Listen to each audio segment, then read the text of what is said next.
तो दोस्तों, आप सभी ने देखा होगा कि जो फ़ोन्स की प्राइसिंग है वो बहुत ज़्यादा इंक्रीज़ हो रही है। और अगर हम एक एग्जांपल की बात करें तो जो आईफोन 11 प्रो मैक्स है उसका जो टॉप एंड मॉडल है उसकी प्राइस ऑलमोस्ट 1.5 लाख है। तो जो फ़ोन से उनकी प्राइसिंग इतनी ज़्यादा इंक्रीज़ क्यों हो रही है? सैमसंग के जो इस साल फ़ोन आए हैं वो बहुत ज़्यादा प्राइसिंग वाले हैं, तो ऐसा क्यों है? तो अगर आपको ये जानना है कि फ़ोन्स की जो प्राइसिंग है वो बहुत ज़्यादा इंक्रीज़ क्यों हो रही है, तो आप आज इस वीडियो आगे देखते रहिए और मैं आपको बताऊंगा कि ये फ़ोन्स की प्राइसिंग इंक्रीज़ क्यों हो रही है। तो नमस्कार दोस्तों, मेरा नाम है ध्वज शर्मा, आप देख रहे हैं द ऑस्कर्स वर्ल्ड। तो चलिए हम ये वीडियो शुरू करते हैं।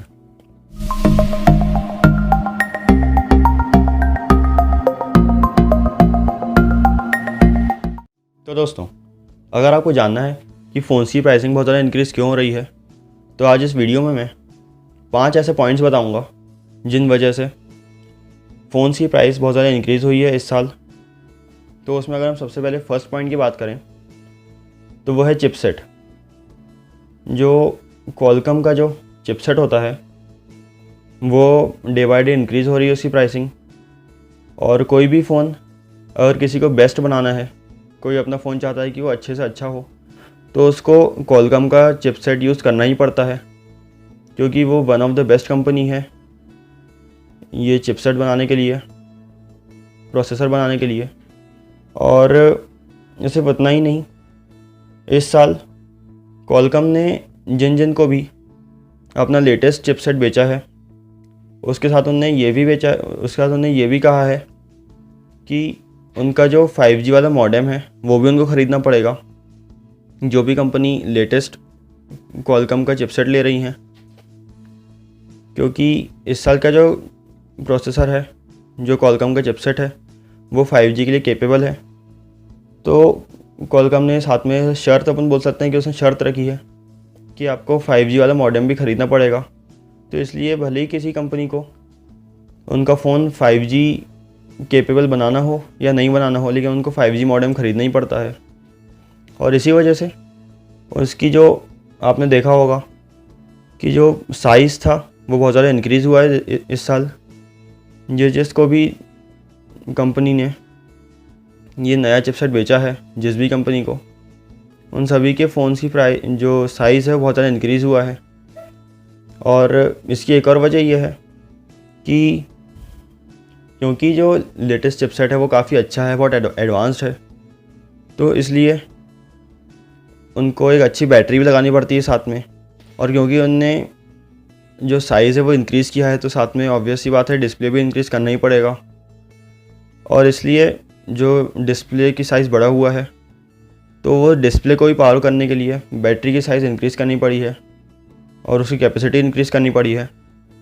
ये एक वजह हो सकती है कि क्यों फ़ोन्स इस साल महंगे हुए हैं। अब हम अगर सेकंड पॉइंट की बात करें तो बहुत नॉर्मल सा एक पॉइंट है कि फ़ोन्स, जो नए फ़ोन्स जो आते हैं वो ज़्यादातर अच्छे होते हैं, मतलब जो फ़ोन्स हैं वो और बेहतर होते जा रहे हैं। और ये बहुत नॉर्मल सी बात है, क्योंकि फ़ोन्स को अच्छा होना ही पड़ेगा। अगर किसी कंपनी को अपने नए फ़ोन बेचने हैं तो उसको अपने पुराने फ़ोन से उसको और अच्छा बनाना पड़ेगा। और जो भी अभी ट्रेंडिंग चल रहा है, जो भी लेटेस्ट चल रहा है मार्केट में, वो सब उनको अपने मोबाइल में इंस्टॉल करना पड़ेगा, तभी कोई उनका मोबाइल ख़रीदेगा। तो ये एक वजह है कि क्यों प्राइसेस इंक्रीज़ हो रहे हैं। उसका एक एग्जांपल दूं मैं, तो आपने देखा होगा कि पिछले साल का जो सैमसंग का फ़ोन था और इस साल का जो सैमसंग का फ़ोन है उसमें दिन रात का अंतर है। अगर हम देखें कि जो पिछले साल का फ़ोन था उसमें जो कैमरा था, अगर हम एक फ़ोन में कैमरे की बात करते हैं एक एग्जांपल लेकर, तो पिछले साल का अगर आप कैमरा देखें तो वो बहुत ज़्यादा इम्प्रूव हुआ है इस साल। और S20 अल्ट्रा में तो 100x का जूम दिया हुआ है सैमसंग ने, मतलब आप 100 टाइम्स जूम कर सकते हैं किसी भी इमेज को। तो ये एक एग्जांपल था। और इसी तरीके से फ़ोन्स हर दिन अच्छे होते जा रहे हैं। जो भी एक नया फ़ोन आता है वो पिछले वाले मॉडल से बहुत अच्छा होता है, और इसलिए उनको प्राइसिंग इंक्रीज़ करनी पड़ रही है, क्योंकि किसी फ़ोन को अच्छा करने के लिए उसमें आप कुछ ना कुछ चीज़ें लगाते हैं। तो ये एक वजह है। अब हम अगर नेक्स्ट पॉइंट की बात करें, थर्ड पॉइंट की, तो वो है सेलिंग कॉस्ट। आपने देखा होगा कि कंट्रीज़ जो होती हैं उसमें बहुत ज़्यादा डिफरेंस आता है प्राइसिंग में। अगर हम किसी और कंट्री में किसी फ़ोन की बात करें तो वो सस्ता रहता है कई बार इंडिया से, कई बार महंगा रहता है इंडिया से।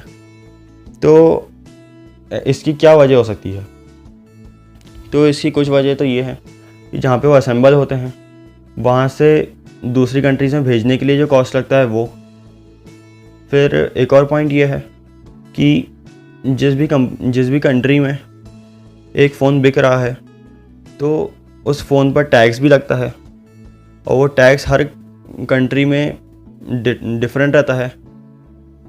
कोई भी दो कंट्रीज़ में बिल्कुल सेम टैक्स नहीं रहता है। अपन इंडिया की और यूके की बात करें, इंडिया यूएसए की बात करें, तो उसमें टैक्स का डिफरेंस रहता है, और इसलिए फ़ोन्स की प्राइसिंग में भी डिफरेंस आ जाता है। और इसी में एक और पॉइंट ये है कि जैसे जैसे जो कंपनी है वो ग्रो करती है, साथ में वो अपने जो उनके स्टोर्स रहते हैं उनको भी अच्छा करती जाती है, उनका नंबर ऑफ़ स्टोर्स बढ़ाती जाती है। और जैसे जैसे वो क्वालिटी ऑफ स्टोर इंक्रीज़ करती है तो उसके लिए प्राइस लगती है, उसमें एम्प्लॉयज़ रहते हैं उसकी प्राइस रहती है। तो इस सब के लिए भी उनको पैसे हमसे ही लेने पड़ते हैं। ये भी एक वजह है कि क्यों प्राइस इंक्रीज़ हो रही है। अब हम अगर नेक्स्ट पॉइंट की बात करें तो वह है प्रोडक्शन चेन। जो मैन्युफैक्चरिंग कॉस्ट रहती है वो भले फिर एम्प्लॉयज़ की हो, मशीन्स भी भले वो मशीन्स हैं लेकिन उनकी मेंटेनेंस रहती है, और मशीन्स के लिए इलेक्ट्रिसिटी ज़रूरत होती है तो इलेक्ट्रिसिटी बिल्स रहते हैं। फिर जो एम्प्लॉयज़ रहते हैं उनको भी सैलरी मिलती है। तो ये सब जो कंपनी होती है वो हमसे ही लेती है।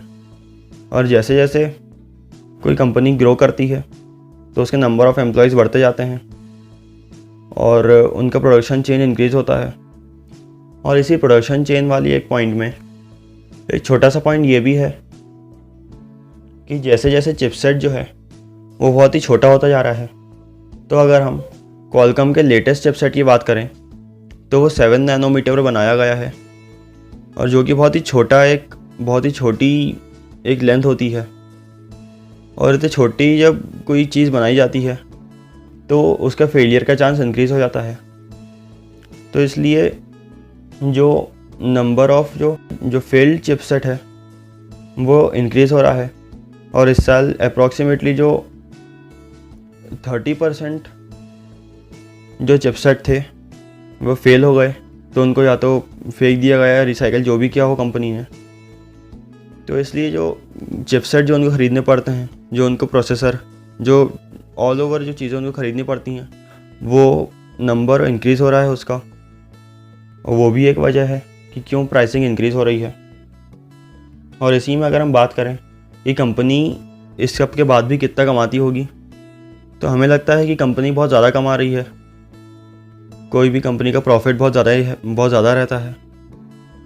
तो एग्जैक्ट नंबर तो किसी के पास भी नहीं है, लेकिन जो स्टडीज़ और जो मेरा असम्पशन है वो ये है कि अप्रॉक्सीमेटली 15 से 25% जो प्रॉफिट होता है वो कंपनी का होता है, और बाकी सब कुछ ना कुछ में निकल जाता है।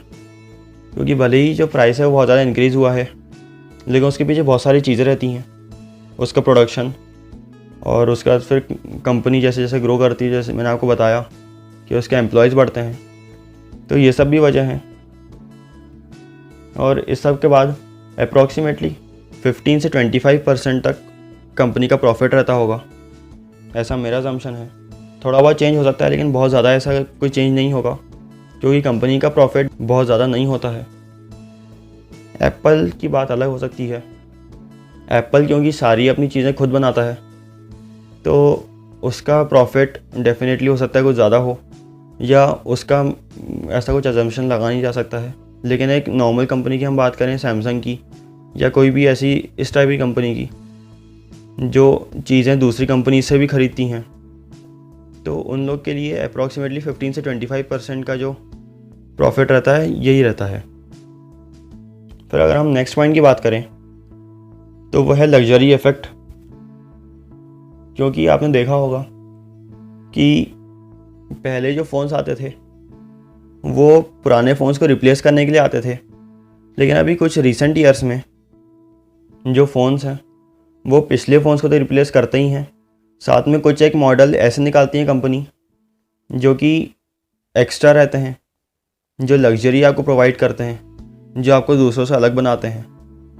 अगर आपने देखा होगा कि पहले जो एप्पल जो फ़ोन निकालती थी वो पिछले फ़ोन्स को रिप्लेस करती थी, लेकिन उसके बाद फिर उन्होंने एक बार आईफोन 10 निकाला और वो पिछले फ़ोन को रिप्लेस नहीं कर रहा था, वो आपको एक अलग ही लग्जरी प्रोवाइड कर रहा था, एक डिफरेंट एक्सपीरियंस दे रहा था। वैसे ही इस साल आपने देखा होगा कि सैमसंग का जो S20 लाइनअप आया है वो पिछले फ़ोन्स को तो रिप्लेस कर ही रहा है, लेकिन जो सैमसंग S20 अल्ट्रा आया है वो आपको एक अलग टाइप की लग्जरी देता है और वो बहुत ही डिफरेंट है। उसके स्पेसिफिकेशंस काफ़ी ज़्यादा अच्छे हैं दूसरे फ़ोन से। तो ये एक वजह है कि क्यों जो टॉप एंड फ़ोन्स होते हैं उनकी प्राइस बहुत ज़्यादा इंक्रीज़ हो जाती है। और इसके साथ में अगर हम एक बोनस पॉइंट की बात करें, एक एक्स्ट्रा पॉइंट की, तो वो ये है कि जो फ़ोन्स हैं वो डे बाय डे बेनिफिशियल होते जा रहे हैं। मतलब जो पहले जो फ़ोन्स आते थे उसमें आप सिर्फ फ़ोन लगा सकते थे, सिर्फ आप बात कर सकते थे कॉल लगा के, लेकिन उसके बाद फिर अगर आपको गाने सुनने हैं या आपको रेडियो चलाना है तो उसके लिए आपको अलग से MP3 प्लेयर या रेडियो अलग से ख़रीदना पड़ता था। लेकिन धीरे धीरे फिर जो फ़ोन्स आ रहे हैं वो इन सब चीज़ों को रिप्लेस करते जा रहे हैं और आजकल 90% ऑफ द चीज़ें, अगर आपको एक नॉर्मल सी कोई चीज़ करनी है, बहुत प्रोफेशनल आप किसी चीज़ में नहीं है, अगर आपको कोई नॉर्मल चीज़ करनी है तो आप फ़ोन पे कर सकते हैं। ऐसी 90% चीज़ें हैं, मतलब ज़्यादातर ऐसी चीज़ें हैं जो आप फ़ोन पे कर सकते हैं। कुछ चीज़ें हैं जो आपको कंप्यूटर पे या डेस्कटॉप पे करनी पड़ती हैं, बाकी मैक्सिमम चीज़ें आप फ़ोन से कर सकते हैं। और ये पहले पॉसिबल नहीं था और ये अभी पॉसिबल होता जा रहा है, तो ये भी एक वजह है। और इसके बाद अगर हम एक नॉर्मल सी थिंग की बात करें तो वो ये है कि प्राइसिंग इंक्रीज़ हो ही रही है हर चीज़ की, भले फिर वो अपन जो खाते हैं उस खाने की हो या फ़ोन्स की हो जो अपन यूज़ करते हैं, तो हर चीज़ की प्राइसिंग इंक्रीज़ हो रही है। तो इसलिए फ़ोन्स की प्राइसिंग इंक्रीज़ होनी ही है। तो ये थे कुछ पॉइंट्स जो मुझे लगता था कि वजह होगी कि क्यों प्राइस इंक्रीज़ हो रही है। बाकी हो सकता है और भी कुछ पॉइंट्स हों, लेकिन मुझे ये पॉइंट्स बेस्ट लगे और सबसे ज़्यादा इम्पॉर्टेंट लगे कि क्यों प्राइस इंक्रीज़ हो रही होगी। तो बस दोस्तों, फ़िलहाल इस वीडियो में सिर्फ इतना ही। और अगर आपको ये वीडियो अच्छा लगा हो तो आप इसे लाइक और शेयर ज़रूर करें, साथ में मेरे चैनल को भी सब्सक्राइब कर दें। और अगर आपके पास कोई अच्छा आइडिया हो जिस पर मैं वीडियो बनाऊँ तो मुझे नीचे कमेंट करके बताएं। और थैंक यू दोस्तों।